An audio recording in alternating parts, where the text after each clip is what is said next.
But there was certainly a bit of a cultural change going through, I think, towards the late 70s.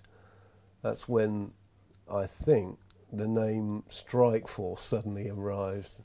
Yeah, no, I think it was probably pretty common knowledge. I mean, the list was based on so-called chart return stores. The system then was based on, I don't know the actual total number, I don't think it was huge, but in the main it would be made up of a large range of independents. Yeah, this was in the days where you had diaries in X amount of chart return stores that were then, you just had this constant flow of rep after rep that would go in on your particular area to actually present and, you know, ensure these stores had their records, really.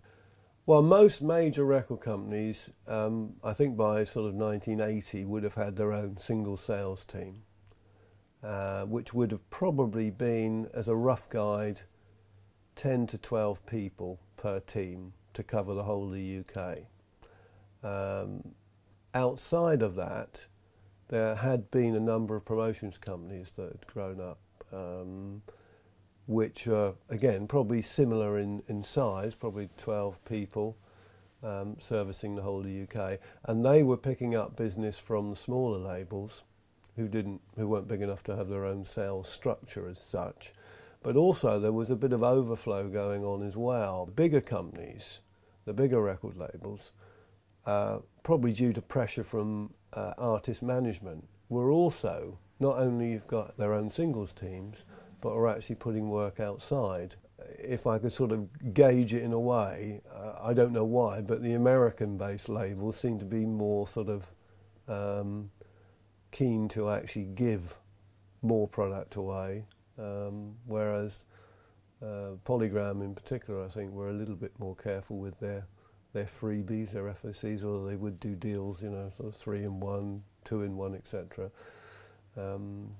And I think that was probably a similar scenario for EMI as well. I think the shops loved it because the shops, were getting from singles, and also this spread into albums as well, you've got to remember.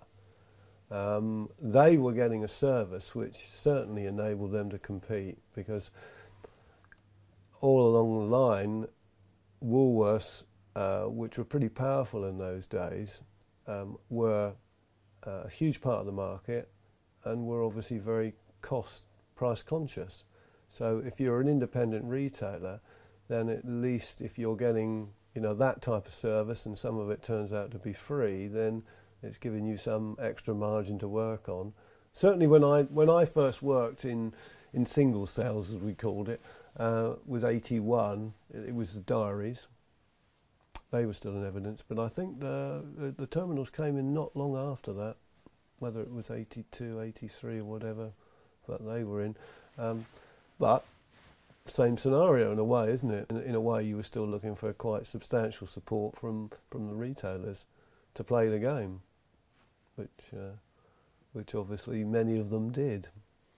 You've got to remember that a lot of people in the stores didn't own the stores, so stock to them was not actually the most important thing. Yes, stock to the owner was very important. So a lot of companies, well, every company would actually try and offer, you know, the guy that worked in the store some sort of incentive for him as well. So T-shirts were big news, promo gimmicks or concert tickets, you know, when feasible. The thing is that when you look back in retrospect, I think it completely levelled itself out, didn't it?